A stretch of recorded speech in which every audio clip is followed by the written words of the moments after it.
A patient should know a couple of things before they decide on a full arch solution. Number one, what are their objectives?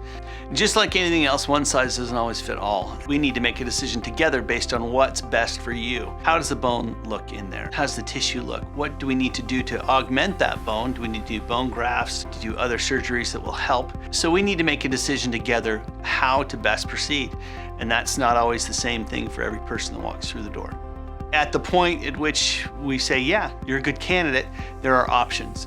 Let's talk about the all-on-4 bridge. And that material that we use is zirconium. And that is a very hard material. It's kind of like your teeth, and it's very strong and durable. When we do the implant retained denture, we use a standard acrylic denture material, and we place that and make it very aesthetic and pleasing. Implant number varies depending on the bone. We want success. We want the best outcome for you. And that means if we need 3 or 5 or 6 in an arch, it just depends on the bone that's there and what we're trying to achieve. At Grandridge Dental, we're here to help you. We're here to help you find the best solution for your problem. As you come in, we take a look at your needs. We can make the best treatment plan for you and the best outcome for you.